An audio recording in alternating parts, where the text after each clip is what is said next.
Dear student, आज हम study करेंगे पॉलिटिकल साइंस की क्लास 6 सोशल साइंस। बुक का नाम है social and political life first, text book for class 6। इसमें हमारा फर्स्ट चैप्टर है अंडरस्टैंडिंग डाइवर्सिटी। डाइवर्सिटी क्या होता है? डाइवर्सिटी का मतलब होता है विभिन्नता, अलग अलगपन होना, अनेकता। तो इसमें अंडरस्टैंडिंग डाइवर्सिटी यानी कि विभिन्नता को समझना। अब हम देखते हैं हमारे क्लास की अगर हम बात करें तो हमारे क्लास में हर कोई ऐसा लगता है कि थोड़ा बहुत देखने में सब एक जैसे होते हैं, लेकिन फिर भी उनमें अंतर होता है। इस चैप्टर में आप ये समझेंगे लोग किस किस तरह से अलग होते हैं, हर चीज़ों में वो अलग होते हैं। ना ही केवल उनका ऐसा नहीं है कि केवल वो देखने में अलग लग रहे हैं। क्या होता है उनका पहनना ओढ़ना, उनका जो अपना क्षेत्र के हिसाब से उनकी संस्कृति, उनका धार्मिक आधार, ये सब चीज़ें अलग होती हैं। उनकी विभिन्नता इस तरह से पाई जाती है। यानी कि एक व्यक्ति देखने में भले एक है, फिर भी उसमें अंतर होगा। नाक सभी की होती है, कान सभी की होती है, आंखें सभी की होती है, बाल सर सब होता है, लेकिन फिर भी चेहरा अलग होता है। उसका पहनावा अलग हो सकता है, उसकी धार्मिक बातें अलग हो सकती हैं। तो ये चीज़ें अलग होने के बाद क्या होता है कि हम लोगों को और ज़्यादा ज़िंदगी जीने में मज़ा आता है। इससे सब कुछ एक रास्ता आती है, उसमें मतलब एक रस पूर्ण हो जाता है। वैसे तो किसी एक चीज़ के बारे में बात करें, सब चीज़ें एक ही एक जैसी दिखेंगी तो उतनी खुशी नहीं मिलती, उतना अच्छा नहीं महसूस होता जितना अलग अलग चीज़ों को देखने से। अब इसमें दिया है कि बहुत सारे लोग जो होते हैं वो अलग अलग प्रकार के उनकी बैकग्राउंड्स होते हैं। जहाँ से वो आते हैं वो उनका क्षेत्र अलग होता है, परिवेश अलग होता है, उनका धर्म अलग हो सकता है, उनकी संस्कृति अलग हो सकती है। तो इस तरह से ये अनेकता हो जाती है, विभिन्नता हो जाती है। What does diversity add to our lives. अब हमारे जीवन में इसका क्या प्रभाव पड़ता है? भारत में बहुत सारे धर्म रहते हैं, बहुत सारी चीज जाति रहती हैं, बहुत सारी भाषाएं, बहुत तरह का पहनावा होता है। अब इसी चैप्टर में हम इन्हीं चीज़ों के बारे में पढ़ेंगे। देखिए यहाँ पर दिया हुआ है, ये अगर आपको चित्र दिख रहे होंगे तो यहाँ पर दिख रहा है कि 3 फोटो बनाए, 3 पिक्चर बनाए, 3 बच्चों ने बनाए हैं, तीनों ने अलग अलग हैं। ये देखिए, ये देखिए, ये देखिए, तीनों अलग हैं, इनमें एक जैसा नहीं है, समानता नहीं है। हालांकि सब में इंसानों के ही चित्र हैं। यहाँ एक खाली बॉक्स दिया है, इस खाली बॉक्स में कहा जा रहा है कि आप भी एक चित्र बनाकर देखो। आप एक चित्र बनाकर देखोगे तो क्या होगा कि आप बाद में उनकी तुलना करना, क्या इनकी तरह ही आपका चित्र है? बिल्कुल आप इनकी कॉपी करोगे तो भी अलग रहेगा, कुछ ना कुछ अलग जरूर आएगा। तो इस तरह से हर चीज़ की, हर किसी की बात अपनी थोड़ी अलग रहती है। आगे देखते हैं। यह लिखा है when I go out I like veering. जब मैं बाहर जाता हूं तो मुझे क्या चीज़ पसंद है, इस चीज़ को भरना है। घर पे हम कौन सी भाषा बोलते हैं, हमारा फेमस, हमारा जो मन पसंदीदा जो गेम है वो कौन सा है, कौन सी तरह की किताबें मुझे पढ़नी पसंद हैं। ये किसी अपने अपने आप से लिखनी है, एक एक बच्चे को अलग अलग लिखना है इसको।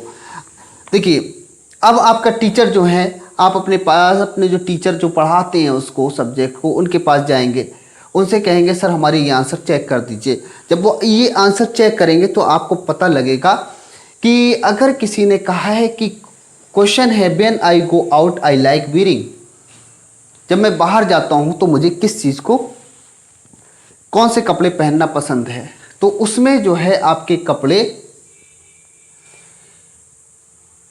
आपने पैंट शर्ट पहनी है, दूसरे ने कुछ और। अब आपके जब टीचर उस चीज़ को चेक करेंगे, जो क्वेश्चंस आपने लिखे हैं या आपको दिए गए हैं, तो देखेंगे कि उनके आंसर ज़्यादातर लोगों के अलग अलग आए हैं। होता क्या है कि बहुत सारे लोग अपने अलग कामों से पहचाने जाते हैं। अब ये नीचे दिया है मेकिंग फ्रेंड्स। क्या आपको लगता है कि दोस्त बनाना एक आसान काम है? अगर आपको ऐसा लगता है तो समझिए, नीचे एक कहानी दी गई है और उस कहानी को समझेंगे। कहानी में क्या है मैं आपको बता देता हूँ। एक लड़का होता है जो रोज़ साइकिल पे जा रहा होता है। जब वो साइकिल से जाता है तो एक चौराहा पड़ता है जहाँ पर रेड लाइट जलती है और वो रुक जाता है। वहीं एक दूसरा लड़का आता है और वो अखबार बेच रहा होता है। जब वो अखबार बेच रहा होता है तो वो उसके पास आता है और कहता है कि आप पेपर ले लीजिए, अखबार ले लीजिए, और ये अंग्रेज़ी का अखबार आपके लिए। तो वो कहता नहीं, मुझे तो हिंदी का अखबार चाहिए, और वो हिंदी का अखबार उससे ले लेता है। लेकिन आश्चर्य ये करता है वो अखबार बेचने वाला कि अरे आप तो अंग्रेज़ जैसे लग रहे हो, फिर भी हिंदी का अखबार लेते हो, क्या आप हिंदी जानते हो? तो वो कहता है हाँ, हिंदी मेरा एक सब्जेक्ट है। फिर वो जो बच्चा होता है दूसरा, वो कहता है कि हिंदी ये सब्जेक्ट क्या होता है? तो वो कहता है आप कभी स्कूल गए हो? वो कहता नहीं, मैं तो स्कूल नहीं गया।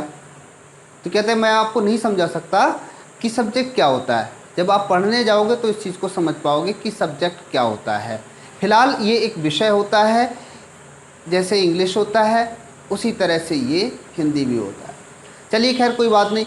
अब वो उस लड़के के दोनों का आपस में परिचय होता है कि आपका क्या नाम है, आपका क्या नाम है। तो ये बाई चांस की बात होती है, दोनों लड़कों का नाम समीर होता है। लेकिन दोनों में क्या अंतर होता है? एक समीर मुस्लिम है और एक समीर हिंदू है। कुछ दिन बाद यही सिलसिला चलता रहता है, वो लड़का आता है, चला जाता है, बात करता है उससे, दोनों एक दूसरे के फ्रेंड बन जाते हैं। और फ्रेंड बनने के बाद में कुछ दिन के बाद वो लड़का जो अखबार बेचता है वो वहाँ पर नहीं मिलता है। जब वो नहीं मिलता है तो पता लगता है कि क्या हुआ है, कहाँ है। तो पता लगता है कि उसके गांव में दंगा हो गया है, मेरठ का वो रहने वाला है, और वहाँ दंगा फसाद हो गया है, इस वजह से वहाँ वो वापस चला गया है। तो ये कहानी होती है। तो आपने देखा दो तरह के समीर थे, दोनों का काम अलग था। यहाँ विभिन्नता की बात चल रही है, डाइवर्सिटी की बात चल रही है। दोनों के काम अलग थे, एक पढ़ने जाता है, एक अखबार बेचता है, और एक हिंदू है, दूसरा मुस्लिम है, एक गरीब है, एक अमीर है। यानी कि विभिन्नता बहुत तरह से है। आपने देखा होगा कि कहानियाँ जो है लिखते हैं लेखक और राइटर जो है, जब कहानी लिखते हैं तो उनकी अपनी अलग अलग पसंद होती है। कोई राजा रानियों की कहानी लिखते हैं, कोई परियों की कहानी लिखते हैं, कोई आपके बचपन की कहानियाँ लिखते हैं, कोई किसी राइटर की जीवनी लिख रहे होते हैं। इस तरह से बहुत सारी कहानियाँ लिख रहे होते हैं। अब आपने देखा कहानी लिखने वाले, बात अगर कहानी शब्द एक है, लेखक शब्द है, लेकिन उनकी कहानियाँ जो हैं उनके विषय अलग अलग हैं। वो अलग अलग टॉपिक्स पर कहानियाँ लिख रहे हैं, अलग अलग उनकी रुचियाँ हैं। तो यहाँ पर देखने को मिला कि वहाँ पर भी विभिन्नता है, कहानी लेखन में भी विभिन्नता है। अब हमारे देश में अगर बात की जाए डाइवर्सिटी इन इंडिया, हमारे भारत की बात की जाए तो हमारे भारत में भाषा को लेकर, खाना को लेकर, त्योहारों के मनाने के तरीक़ा को लेकर, धार्मिक प्रथाओं को लेकर बहुत तरह की विभिन्नताएं हैं। लेकिन वास्तव में अगर देखा जाए तो ये तरीक़े हैं काम करने के, लेकिन रास्ते अलग हैं, मकसद सभी का एक ही है।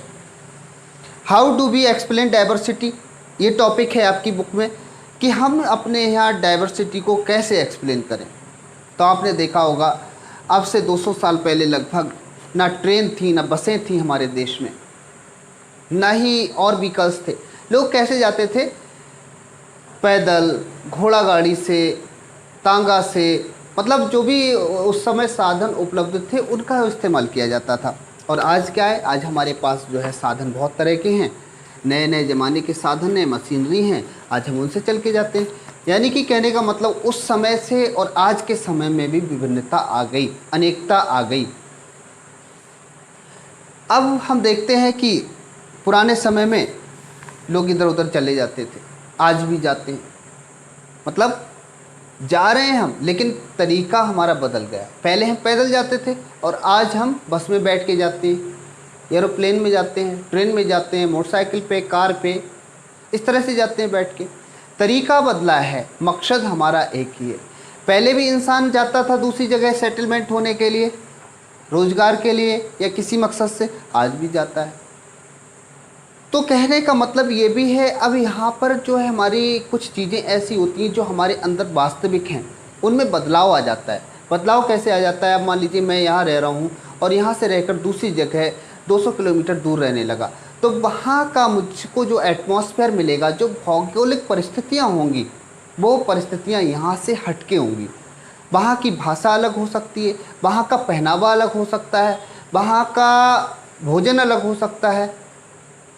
जब मैं उनमें जाऊंगा तो मुझे वहाँ की भाषाओं में अटैच होना पड़ेगा, वहाँ की चीज़ों में अटैच होना पड़ेगा, वहाँ के कपड़ों में मेरे अंदर कहीं ना कहीं उनका भी क्रेज घुस जाएगा। तो इस तरह से जब अब मेरा पहले का जो चीज़ें हैं और जो वहाँ की, दोनों चीज़ें एक दूसरे में मिक्स हो जाएंगी और ये बन जाएगा रीमिक्स। रीमिक्स हो जाएगा तो ये जो है इस तरह से रीमिक्स होने से हमारे अंदर कुछ चीज़ें ऐसी होती हैं जो पहले की होती हैं, कुछ नई चीज़ें आ जाती हैं और नई चीज़ें आने से बदलाव आ जाता है। तो ये भी कारण रहता है। तो जैसे हम बात कर रहे हैं कि डाइवर्सिटी के बारे में, अनेकता के बारे में, विभिन्नता के बारे में, तो हमारे देश में ये एक कॉमन सी बात है। अब अगर हम अपने देश के दो हिस्सों को ले लें, एक हमारा लद्दाख है और दूसरा हमारी बुक में दिया है केरला। केरला और लद्दाख को ले लें तो दोनों की साइड अलग अलग है। एक हमारा लद्दाख जो है वो ईस्टर्न पार्ट में है और केरला जो है वो साउदर्न पार्ट में है। तो इस तरह से क्या है, दो अलग अलग जगह हैं। अब दोनों की अगर कंपेयर करते हैं वहाँ के रहन सहन से, तो वहाँ पर देखिए कितना बड़ा अंतर है। लद्दाख में अगर हम पहुँचते हैं तो लद्दाख में रेत ही रेत है, रेगिस्तान एक तरह का। वहाँ पर कोई फसल नहीं उगाई जाती, बहुत कम फसलें ऐसी हैं जो वहाँ पर उगाई जा सकती। क्यों? वजह उसकी है कि वहाँ पर पानी तक नहीं है, पीने तक को पानी नहीं है। फिर पानी पीते कैसे हैं? जो बर्फ़ पिघलता है उसका इंतज़ार करना पड़ता है और उसको पीना पड़ता है पीने के लिए। जबकि केरला में देखा जाए तो वहाँ पानी पानी है, मतलब दोनों की सिचुएशन अलग हो गई। केरला में पानी की भरमार है और वहाँ पानी है नहीं, दोनों में अंतर हुआ, एक ही देश में दो जगह। अगर हम लद्दाख की बात करें तो लद्दाख जम्मू कश्मीर के पास में है और यहाँ पर एग्रीकल्चर के नाम पर थोड़ी बहुत चीज़ें होती हैं। दूसरी चीज़, यहाँ पर कैसे करके लोग रहते हैं, क्या करते हैं, तो यहाँ पर इनका अगर उनके वर्क की बात करें, कार्य की बात करें, तो लद्दाख में जो कार्य होता है वो भेड़ों को पालने का, बकरियों को पालने का और याक नाम की कोई गाय वगैरह होती हैं, सांड वगैरह, इनको पालने का काम होता है।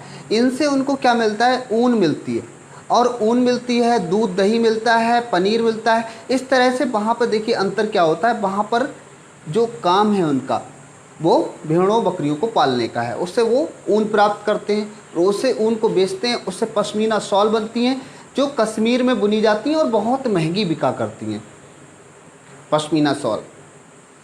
लेकिन अगर हम बात करें केरला की, तो केरला में ये चीज़ें नहीं है। केरला में मछली पकड़ी जाती है, वहाँ पर मछली और चावल ज़्यादा होता है, तो वहाँ पर मछलियों का व्यापार किया जाता है।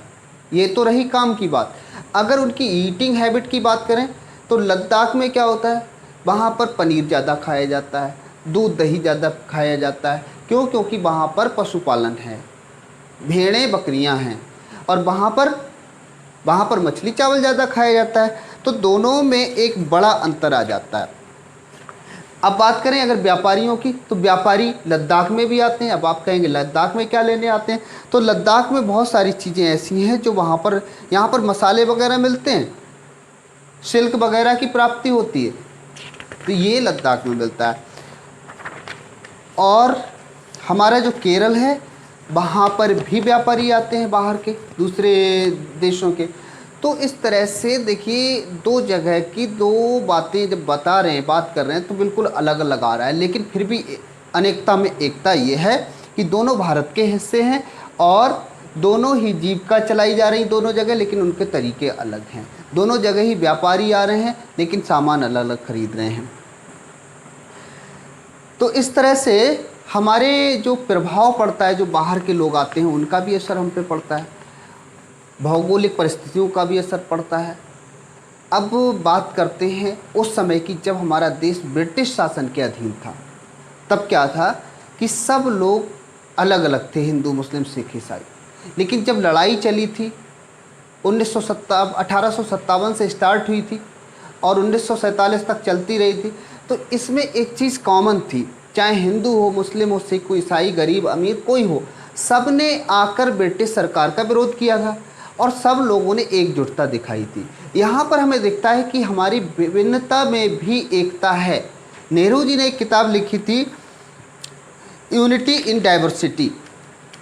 उन्होंने उसमें यही बताया है, यूनिटी इन डाइवर्सिटी, कि हमारे यहाँ कुछ भी अलग हो जाए लेकिन अलग होने के साथ साथ वहाँ पर हर चीज़ों में एकता जरूर पाई जाती है। हर इंसान एक दूसरे के प्रति इंसानियत के भाव रखता है, ये सबसे बड़ी बात है।